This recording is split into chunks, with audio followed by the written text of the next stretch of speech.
Based on the work itself, working in the public sector has a unique and significant number of inherent psychosocial hazards and risks.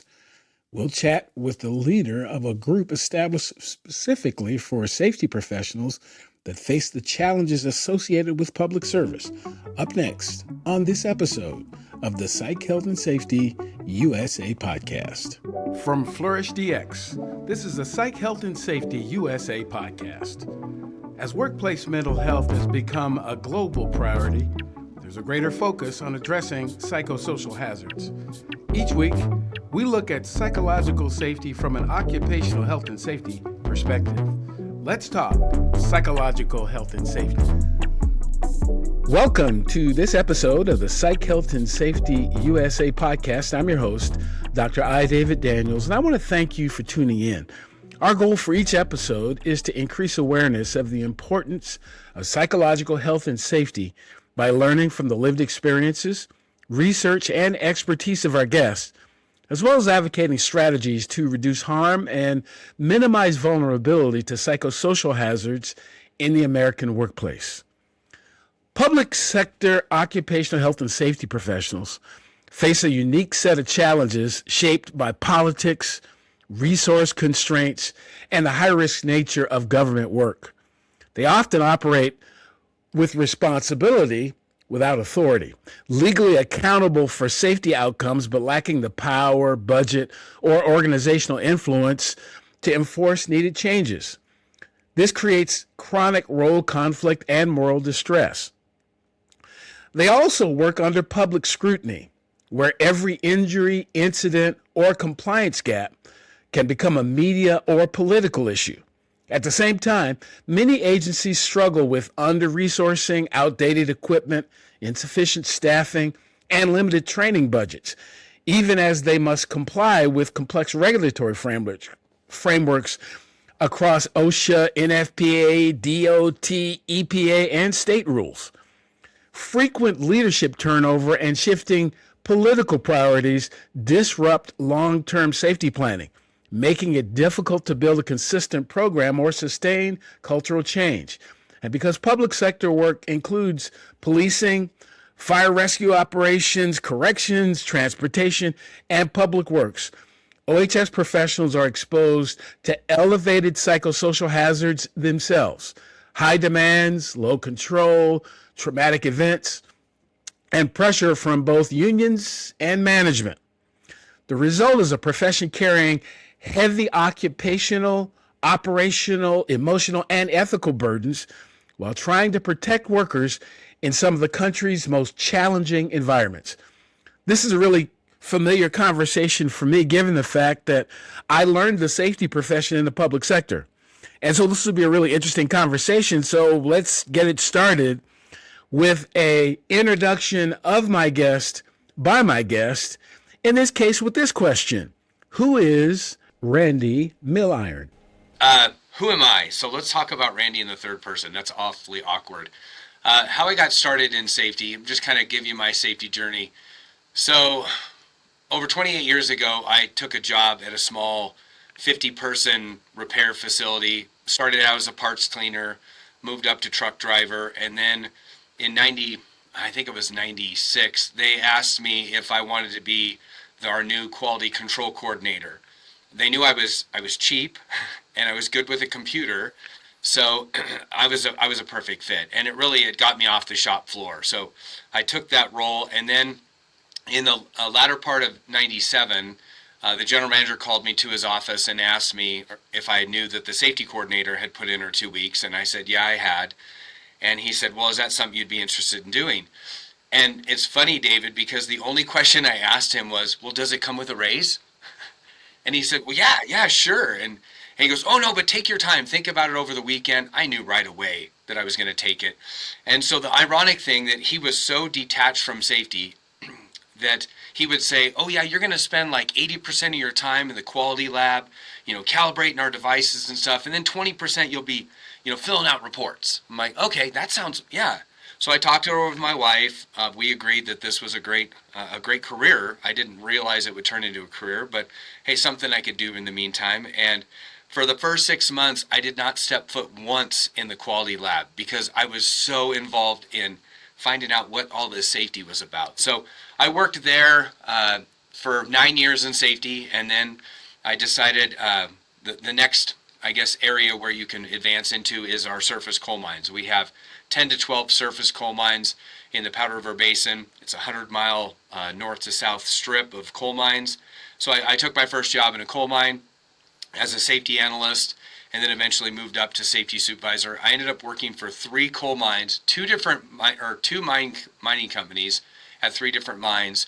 Absolutely loved. I loved and this is where kind of our paths collide. So you have fire rescue, and so I was in mine rescue when I was at the mines. I got to lead our mine rescue teams at all 3 mines, and I loved that. I love the aspect. Now you're a firefighter, I'm a medic, so we'll kind of stop right there.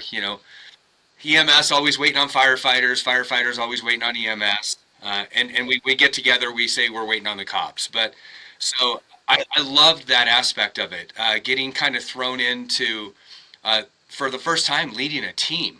I had probably, well, at least 9 years of leadership development training when I worked at the previous company.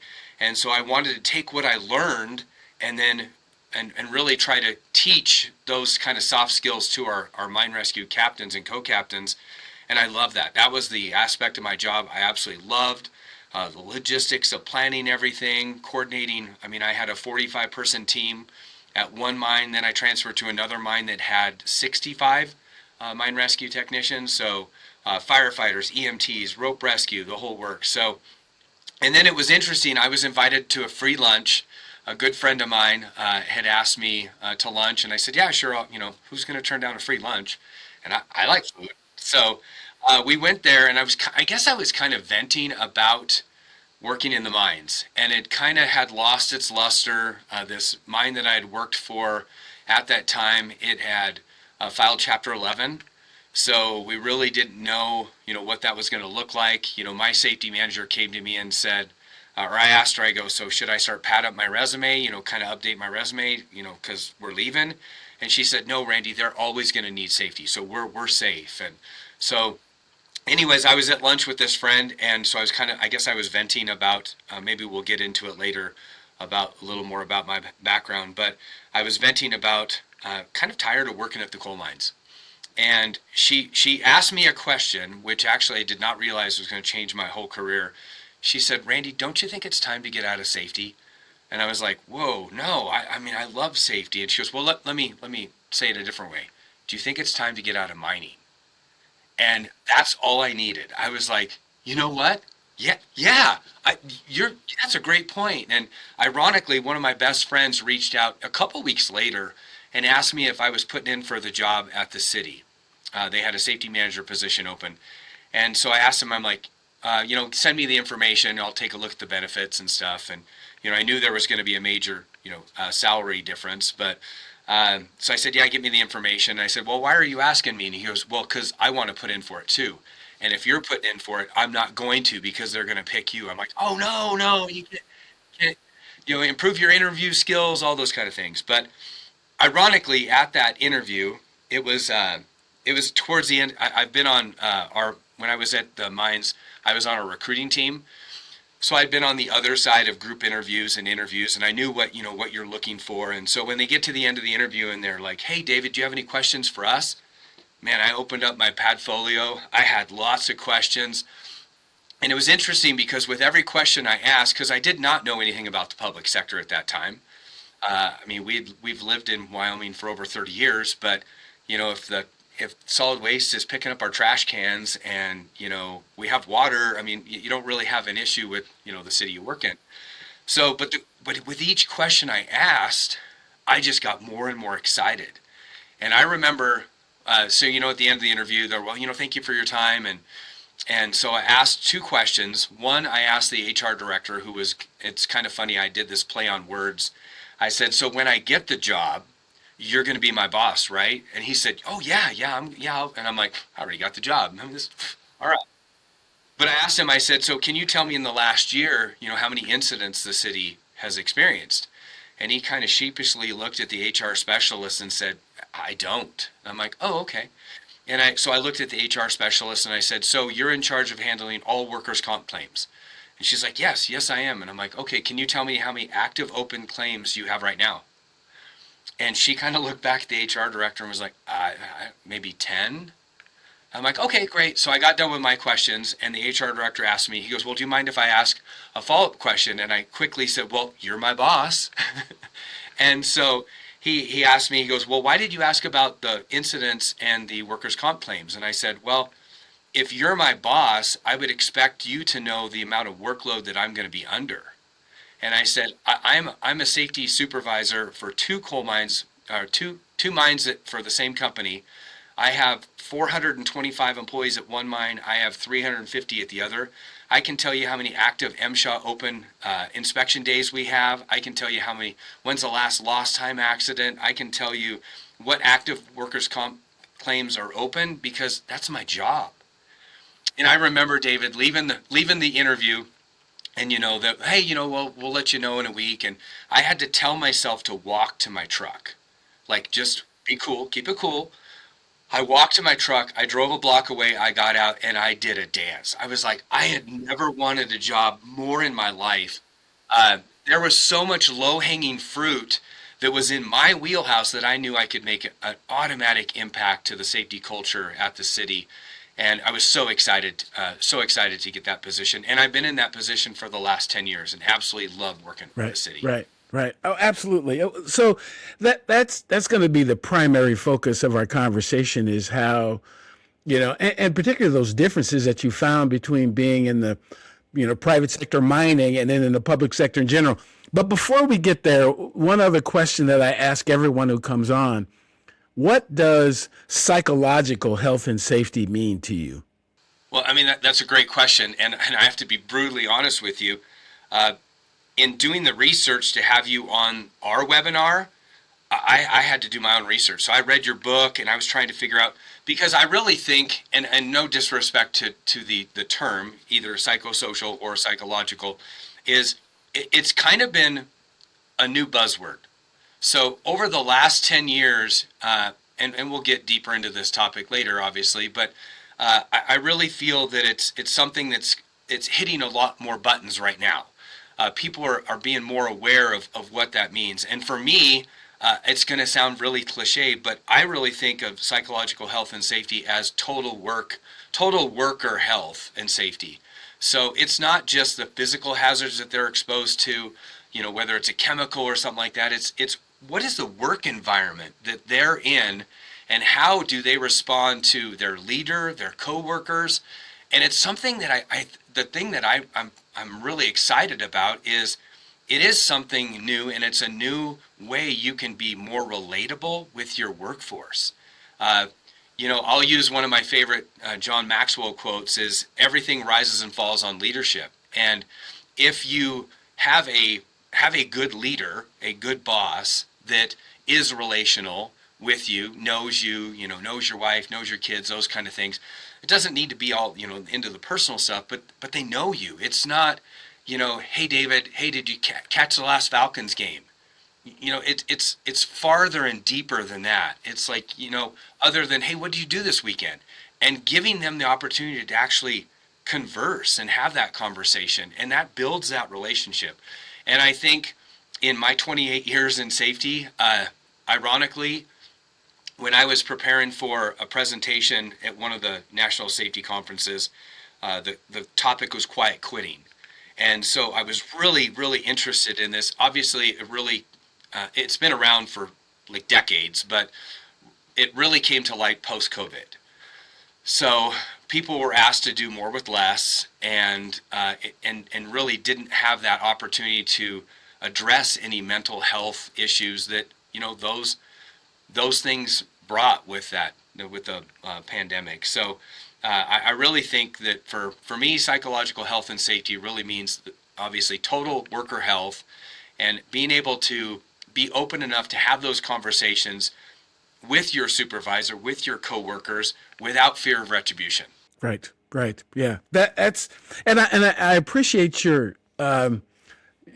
really kind of honesty around the fact that you've learned more about it recently, because in the United States, A lot of people are learning about it more recently. We're as a country, we're depending on which country we compare ourselves to, we're anywhere from 4 or 5 to 20 years behind on having this conversation, because most of our discussions relative to safety are around physical safety. And the truth of the matter is, since the OSH Act passed, 50 plus years ago, we've done a pretty decent job of creating a safer workplace from a physical perspective. We have fewer injuries and fewer lost time incidents and all those types of things. We've engineered out some of the hazards altogether. But when it comes to psychological stuff, I mean, I quote this often. The OSH Act, when it was passed by the 91st Congress, they put 19,700 words or so in the act, and they mentioned psychological twice, because that wasn't the focus of the act. It still really isn't. And so why are we surprised that we have this entire area of non-physical kinds of hazard and risk that people are still being exposed to? Because we don't have a law. And sadly, we are a compliance-driven safety culture in this country. We are. A lot of people do it because they have to, which gets us back to the public sector. And I'm sure you may want to comment on this, where some public sector organizations, they don't think they have to because they know OSHA's probably not going to knock on their door anyway, particularly in those states that don't have a state plan. The chances of getting caught is actually pretty slim. And so I wonder, how does that, having the experience of being in the private sector for a long time in the public sector, what are some of the fundamental kinds of differences that you see when we talk about both physical and psychological safety in the private and the public sector? What makes it different? Well, I'm glad you asked that question, because it's obviously different. The two ways that I'll look at it is from a financial standpoint, and what I mean by that is budgets. So when I worked in the coal mines, for instance, I remember my boss, the only time I ever talked about budget was my boss would, call me into his office and say, hey, I'm just going to take your budget from last year and add 10%. I'm like, okay, cool. I mean, I had a P card where I had a $10,000 limit per month that I could spend whatever I wanted, as long as it was tied to either directly related to safety, or if I was replacing gear for a mine rescue team. I never got talked to about my P card expenses. But now flip the script, and budget is a very important thing in the city or in the public sector, because we start talking about, so we're on a fiscal year, so we go July 1st to June 30th. We start talking about budgets in January. It's like my least favorite season of the year, because we start so early, and then we go, you look at your last year's budget to make sure that obviously you have to stay, below whatever you were budgeted. And then they're always looking for areas where maybe we could cut here. You had this money allotted last year and you didn't spend it. So they're really good at lining out those things. So you really want, if you ask for it, you better use it, or you may lose it. So, and then I meet with our HR director and we go over my budget. And then after that, we meet with the HR director, the finance director, and the city administrator. And then just when you think you're done, no, you get to sit in front of city council and the mayor. So it has a lot more clout when it comes to budget. The other thing that presents a challenge, because if I want to do something, let's say I want to implement a dash cam program, I have to be thinking so far ahead that I know, hey, budget is coming up this January. I need to get all of my quotes and everything, all my information, so when I meet with the HR director, I can give that information. So I can't in September, I can't say, hey, we're going to replace all of our eye wash stations with bottles hanging on the wall. If I didn't budget for that, I don't have money for that. So that's a really huge thing. And what that does is it kind of can delay the response. So if you have an employee that comes up to you and says, for instance, at one of our city parks, we have it's called it's a softball complex. So it has 4 fields, it has soccer fields. It's amazing complex. But they didn't account when they installed it that people were going to be driving through the parking lot at high rate of speed. So I had an employee come to me and say, hey, we have a lot of people out there that are speeding, they're getting from one side of the park to the other, and they're using our parking lot, and they're driving really fast, and, we got kids, and I'm like, man, that's a great point. And he's like, well, I was wondering if maybe you could talk to the public works director, and we could, get this figured out. And I'm like, you know what? Let me pause you for a minute. That's a great idea, and I don't want to take away from that, but I don't have funding to do that. So if you want to do it, I will support. I will write a report, whatever you need me to do. But as far as monetary, I don't have the necessary budgeted funds to put in speed bumps. Now, obviously, in a public works department, you have a larger budget, so that might be something they would be able to do. But it's interesting because, like in the mines, if somebody, hey, we need a new man basket. Oh, done. Yeah, order it today. I don't have to worry about it. So there's that huge delay when it comes to when it comes to spending money.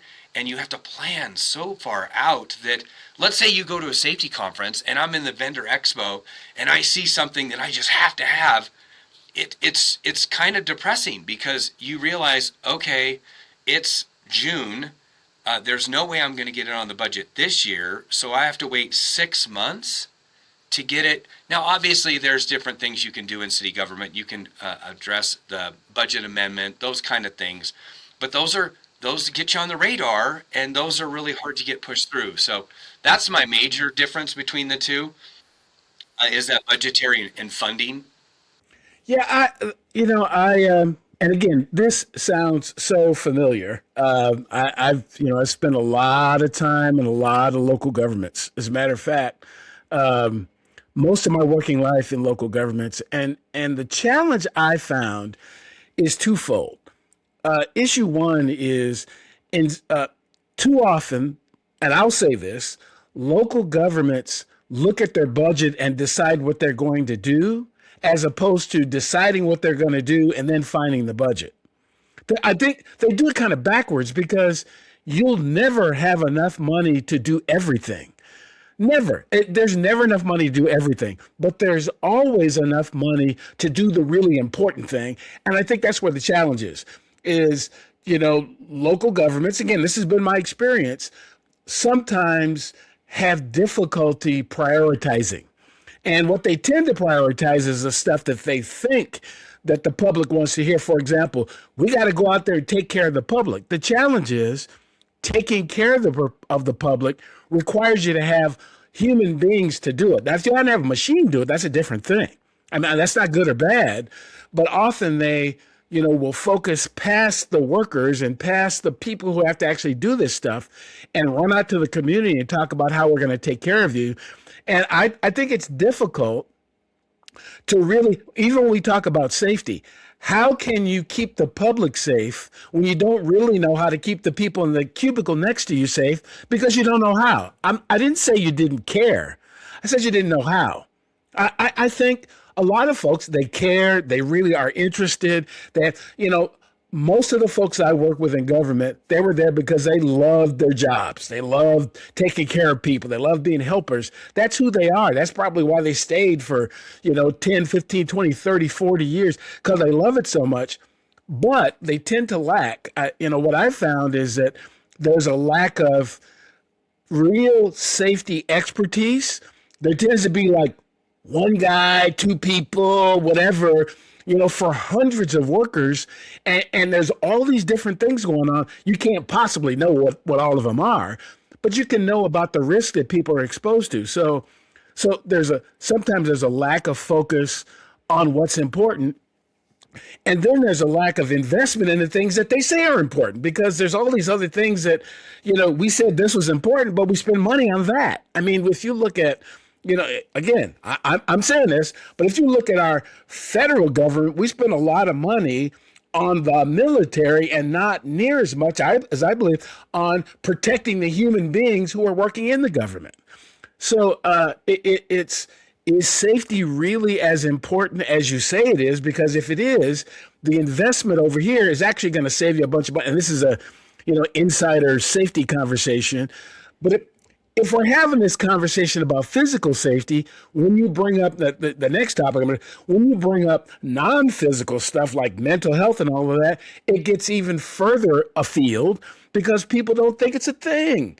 I mean, that's just the way this job's hard and they got to do, rah. Well, yeah, but these human beings have things going on in their minds and their emotions that are driving why they got hurt, that are driving why they didn't show up for work, that are driving how they responded to the public, that are that are helping them deal with the trauma that they saw in their job. All that stuff's really important. So if you, for your in your role, I haven't we haven't mentioned it yet, but you're leading the efforts with the ASSP uh, public sector group. From that perspective, what do you think is the state of mental health in the public sector workplace today? But if you just generally, Man, David, I think if I could just put a term on it, I think we're tired. I think we're tired of doing more with less. Our employees are tired. Our supervisors are tired. It's just, I mean, whatever you think about the COVID-19 pandemic or not, we're still seeing the ramifications of that. Here 6 years later. So I think the status of mental health in public sector is just that. We actually have made some really great steps, and I don't want to do all doom and gloom, but I think COVID helped us realize what was really important. And it really changed the focus from those physical hazards to, David, how are you doing? Asking those tough questions, not off the cuff, not, asking open-ended, yes, no questions. Hey, do you have a good weekend? No, it was like, hey, what'd you do this weekend? I think people are realizing that. So in one respect, so in our employee assistance program, before COVID, we had an employee could have 4 sessions with a licensed counselor per year. And so it's interesting, since I do all the new hire training here at the city, it's been interesting because I really go over five different benefits that I like to kind of focus on. That, an employee, when I get them, they've gone through the employee handbook and all that. Well, I like to point out, because after I started, I realized, yeah, we have great benefits. I mean, usually in city government or state, federal government, you have really good benefits. So, but what are the other extra benefits that you get? And one of them is our EAP. So one thing that happened coming out of COVID, we realized there was a lot more people that were requesting those mental health sessions. So we saw that as a priority, and we bumped it from 4 to 6 per employee per year. So trying to make some positive change and getting people the help that they need, I think that's really important when it comes to the public sector. I think most of the time we're an afterthought. I mean, I'm probably going to butcher the quote, but it's a quote from a good friend of ours, Corey Warden. He said, public sector employees do all of the safety stuff without being seen. So they are so far behind the scenes, whether it's confined space, it's firefighting, it's police, it's solid waste, it's streets, it's parks, it's all of those things, water, wastewater, all those things that a normal citizen really take for granted. Those are the services that we provide. So I think we're getting better, but I just think that one thing I think we really need to focus on is, if mental health is such an important factor to our employees, then we as supervisors, we need some training. We need to have that skill set to be able to have those conversations. And I think that's one other difference that I would say between private and public. Private spends the money. I mean, they'll hire a consultant to come in. They'll hire you to come in and talk to their supervisors about, how to deal with psychosocial hazards or psychological health and safety.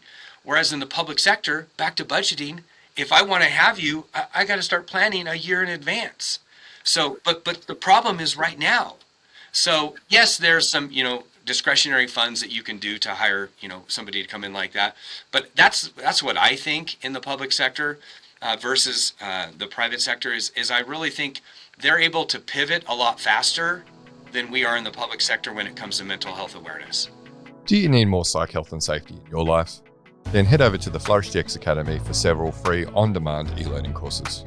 If you're an internal professional, follow Flourish DX on Eventbrite to register for any of our free fortnightly interactive webinars. Our flagship professional practice program is also exclusively available for internal professionals. The 12-week course blends theory, applied practice, and interaction with other professionals through live lectures and a monthly community of practice session. Find out more about all these learning opportunities or inquire about a bespoke in-house training at the Flourish DX Academy. www.45003.org. Now back to this episode. Mm-hmm.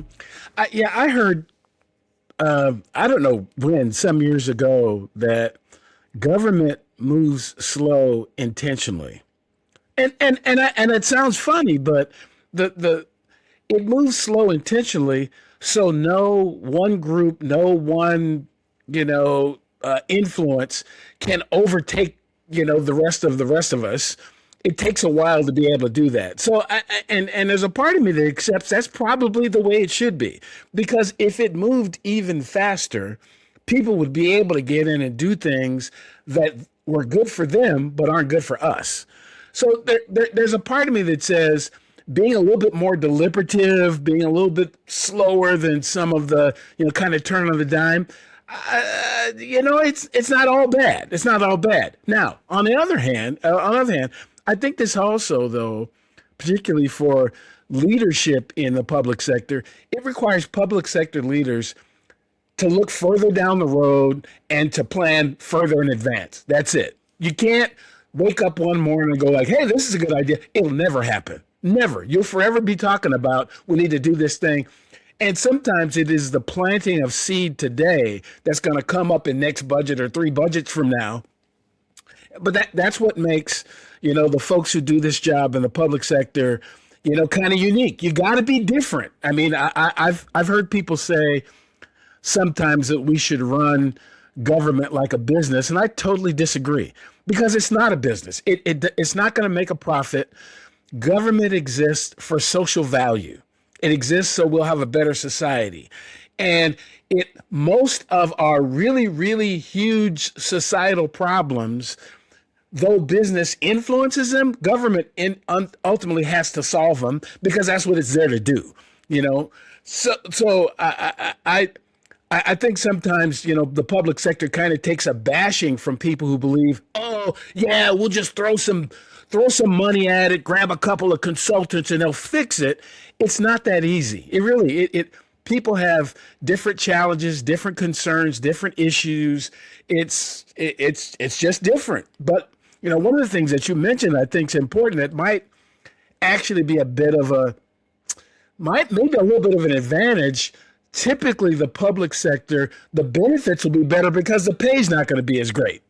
So they try to offset it with the benefits. And to your point about providing more visits to counseling and all that type of thing, if you were designing or were giving guidance to, public sector organizations, what type of training should they be providing to these first line leaders? What are some things that you think they should be thinking about?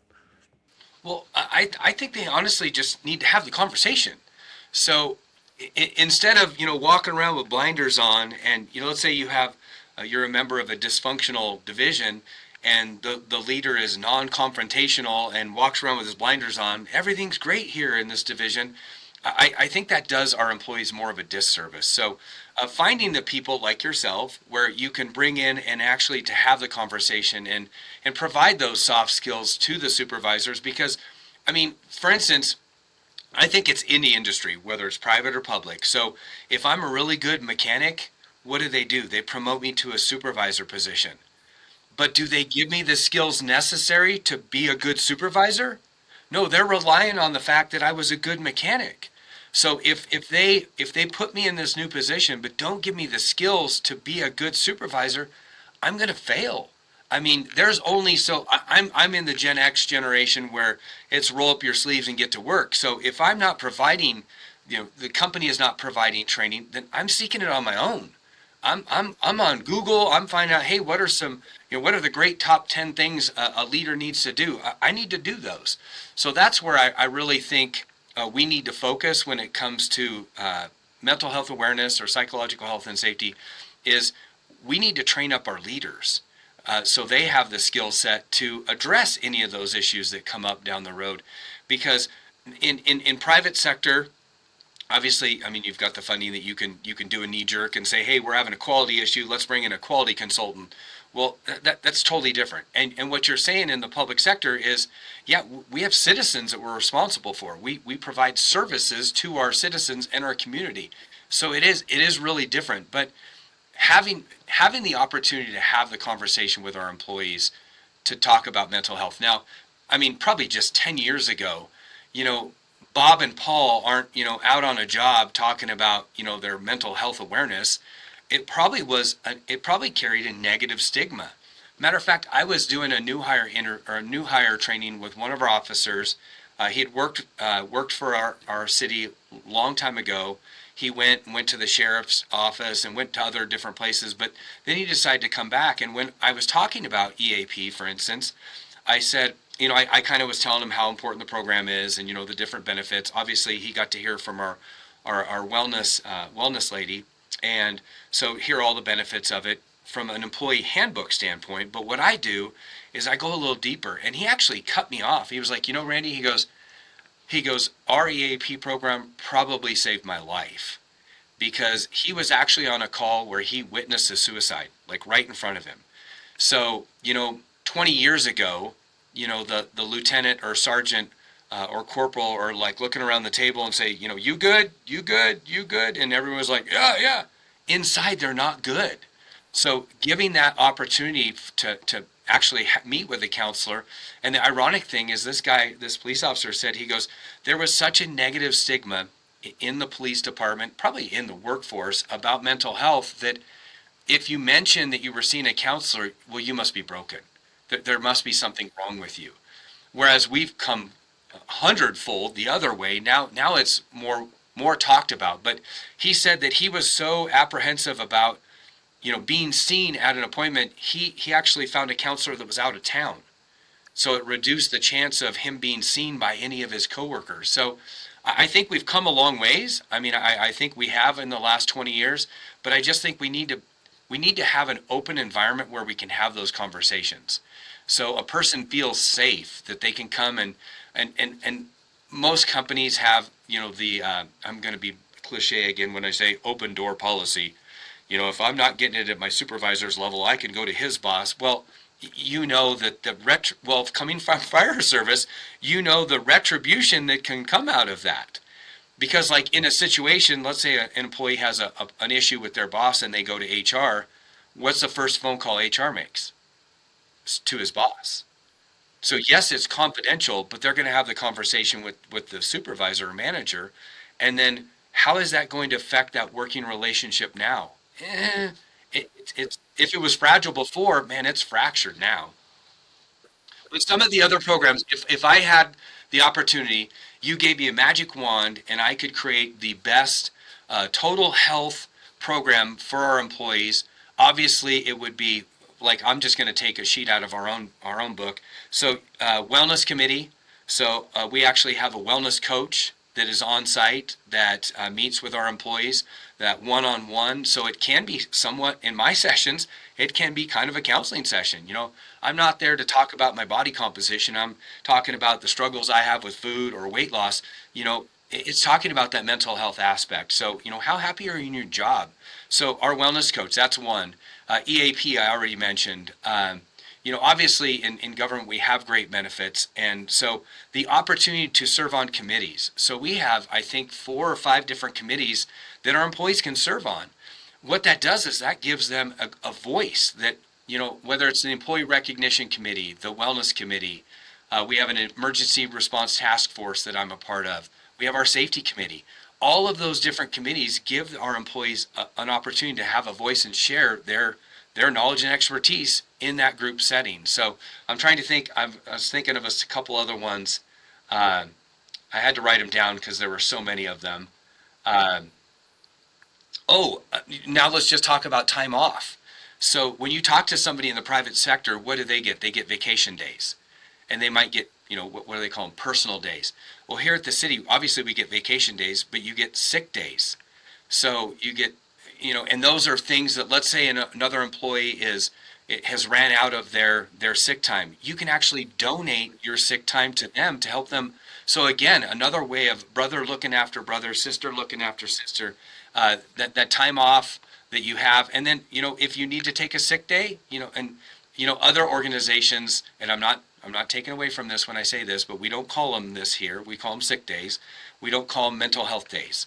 So if you have a doctor's appointment or you need a day off that, you need to see a counselor or something, great. You don't have to use vacation. You have sick hours for that. So that time off aspect, when I worked for previous companies, you got your allotted vacation days and you got one personal day. It's like, really? What are you going to do with one personal day? It's like, oh. But here, having the opportunity to take that time off, I think it's a really huge benefit that a lot of people don't realize. And in city government, you already touched on it. So the concept that I like to look at in city government, and I share this with every employee that I'm sitting across the table from, because it's really hard to get a job at the city. It's not that good old boy system. Hey, David, I know this guy that, he has a CDL and he'd be a really great streets worker. Hey, can you get him a job? No, they have to follow the process.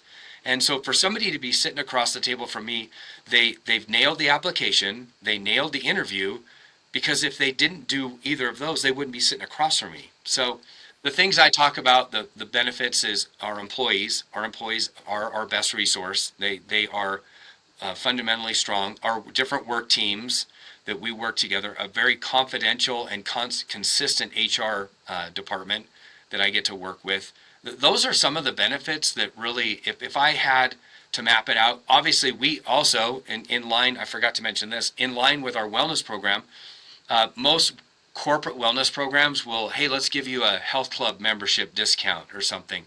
No, ours is different because we have a gym on site. So the benefit of that, you can work out 24/7. Spouses are welcome to. It has all the same gear that you're going to see in a Planet Hollywood or an Orange Fitness. So, and plus, it's a lot less busy. So you don't really have to worry about, fighting over machines when it comes to that. So that's a free service that our city provides to our employees. That, like I said, it's used 24/7. When our officers are coming off shift, they're going in there to get a workout on. So it was really kind of funny when, before I became a fitness instructor, I used that every day. I used it every day for my lunch hour. I would go over and run on a treadmill. Later on in life, I would do HIIT workouts. It did such a great thing for my mental health awareness, and it was a great way to recharge my batteries. So having those different things. The one other thing that I think would be a really huge benefit is on-site daycare.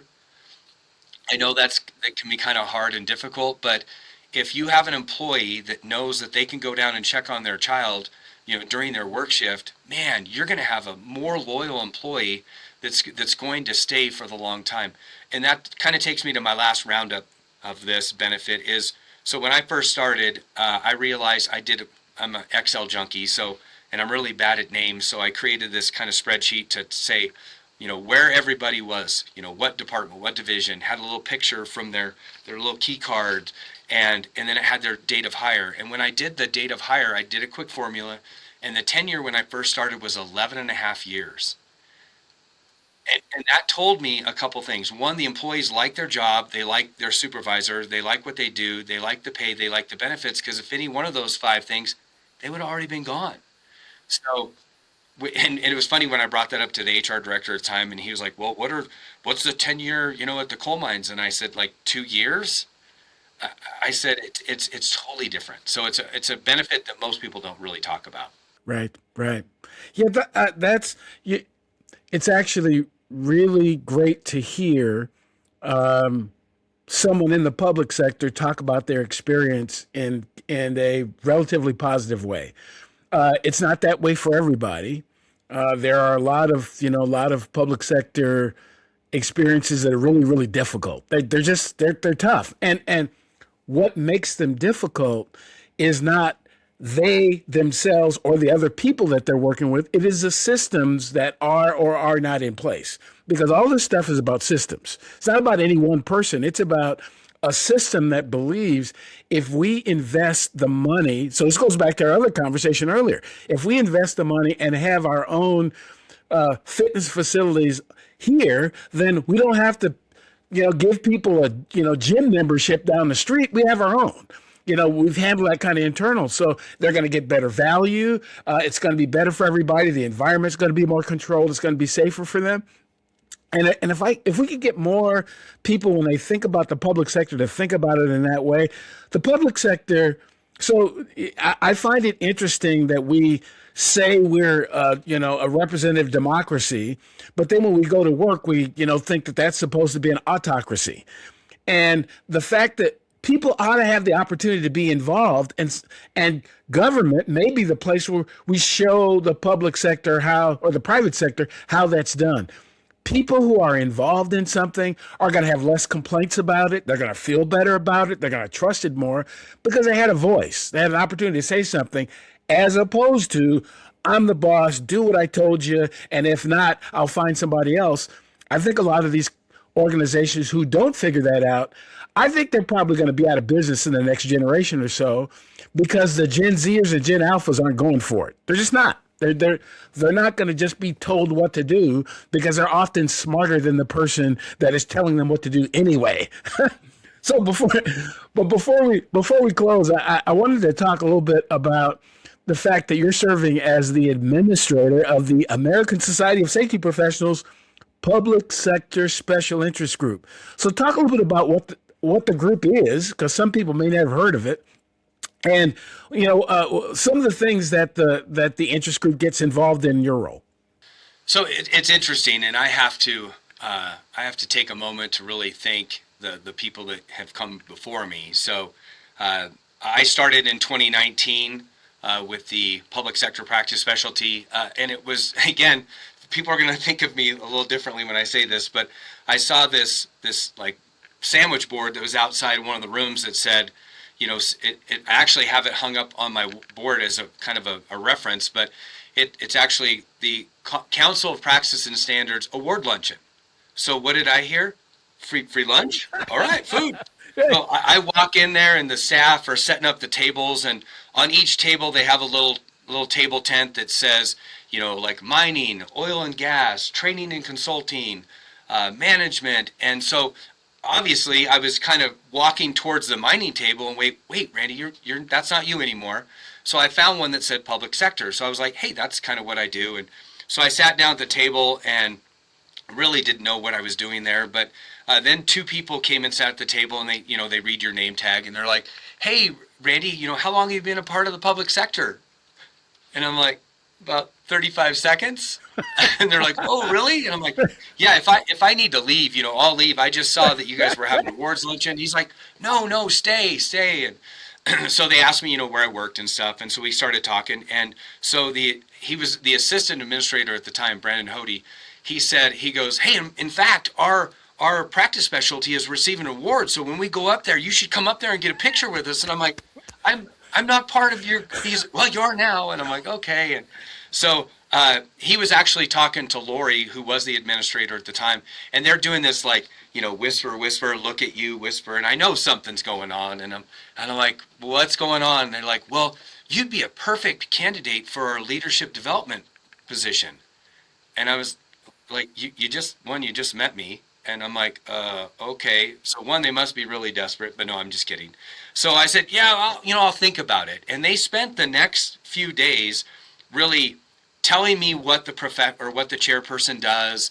And I was really interested in speaking at conferences. So I knew that was an element that you were going to participate in. And then I just I wouldn't say stuck, but I was in that position for quite a few years.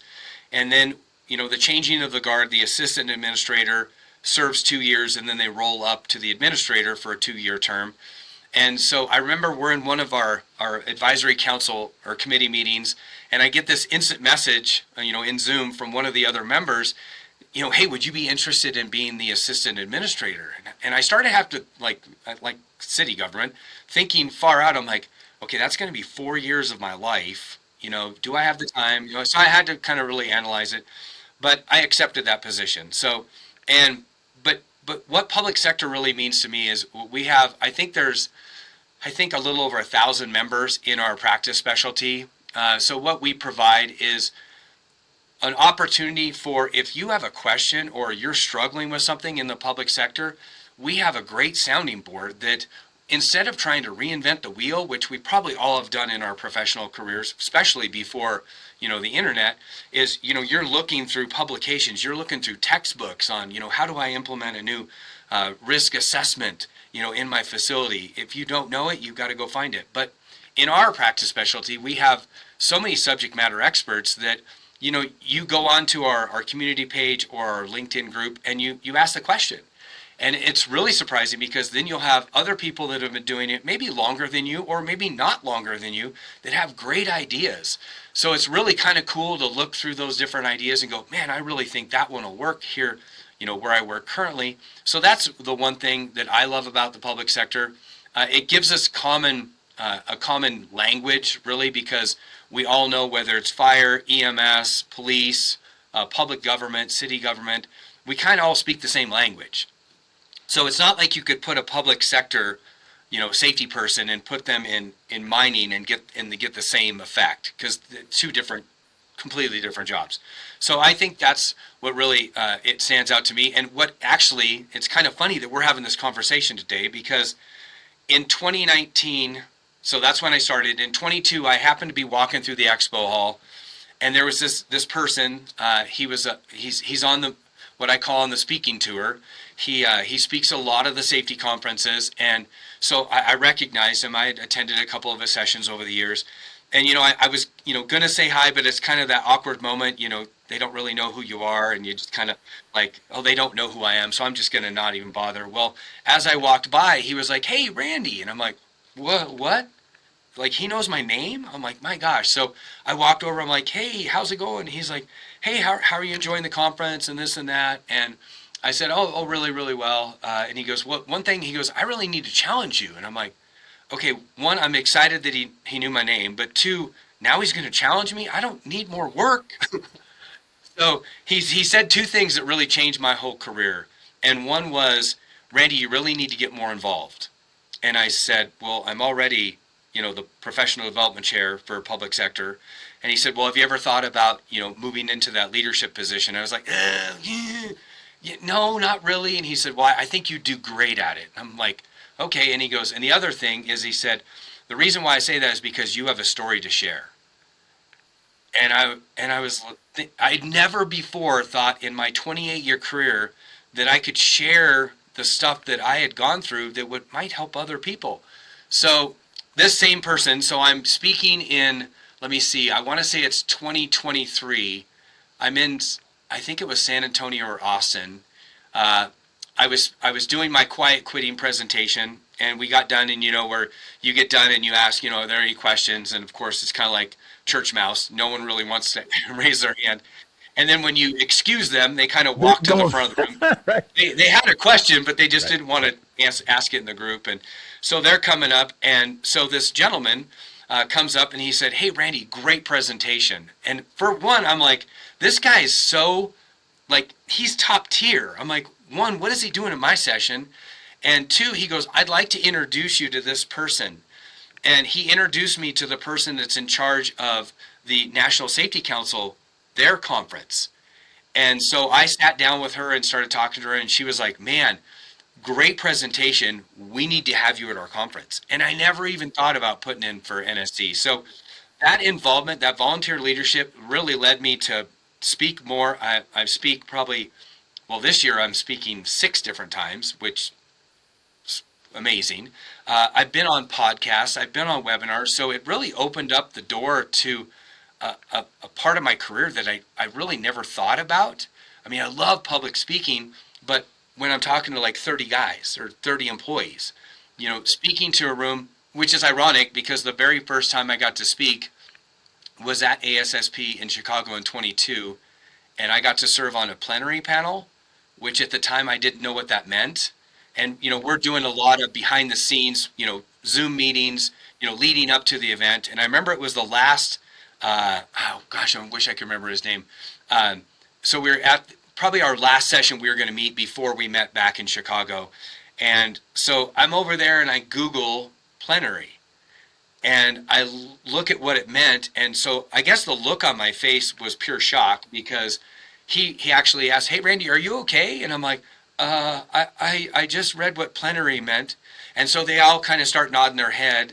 And I'm like, "You guys all know what this means?" And they're like, yeah, we're in the main ballroom. We actually that day went after the assistant secretary, basically the leader of OSHA, in a room full of 5,000 people. I'm like, oh my gosh, that's going to be my first opportunity to speak in public in front of thousands of people.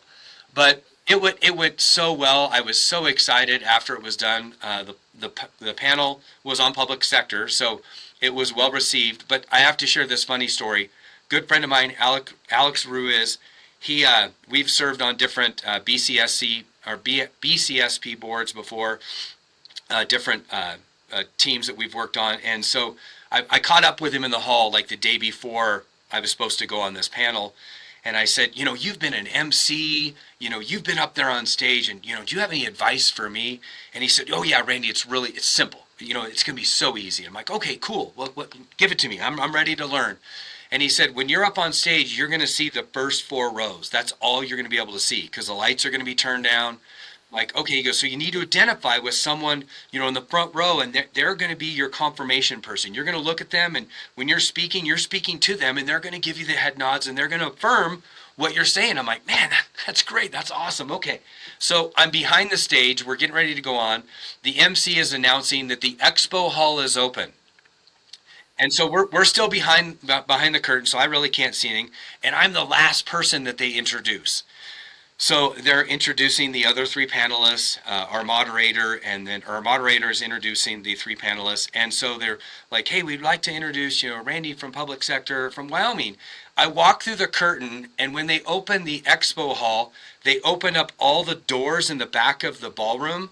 So it allowed all the light to come into the room, and I could see that there were still thousands of people in the audience. So I was like, oh my gosh. So I remember sitting in my seat. Luckily, I remembered to keep the cap off my bottle of water, so I didn't have to fuddle with it as I was getting asked the question. But It was a great introduction to public speaking, and it really led me on this path that I'm on now. So I just really appreciate everything that practice specialty has done for me, and hopefully the opportunity for me to give back to that community as well. Absolutely. Well, if folks want to connect with you, what's a good way to do that if they were interested in hearing more about your exploits? Yeah, the easiest way is to find me on LinkedIn. You can just find me. Just type in my name, you'll find there, and then that will also lead. I have a YouTube channel that I do lots of other stuff for, but primarily they can reach me on LinkedIn. That's probably the easiest way to get a hold of me. Absolutely. So, Randy Milliron, I appreciate you taking the time to hang out with me today. I got to tell you. Perfect. Thanks for having me, David. Again, it's always Old Home Week when I get an opportunity to chat with folks in the public sector. I will always have a soft spot in my heart, because had it not been for the public sector, I would not be sitting here right now. I would not. I would not. It changed everything about my life and the the life of my family for spending 30 plus years in local government, and always want to have the opportunity to give back where I can. And it's always great to see great folks like yourself who are taking care of the folks in the public sector. I'll say this and we'll conclude. Folks, be concerned about the public sector, because everything that happens with them or for them or by them really happens for you. If there's a private sector company out there and I don't use their products, they can't pass on the cost of their challenges to me. But the government can. So it's in our interest to have workplaces that are healthy and safe for workers. It saves us money. It saves us the the trouble of having to go out and look for another really good person to do that work. And ultimately, it gets us better service when the public sector is taken care of. So, Randy, thanks a lot.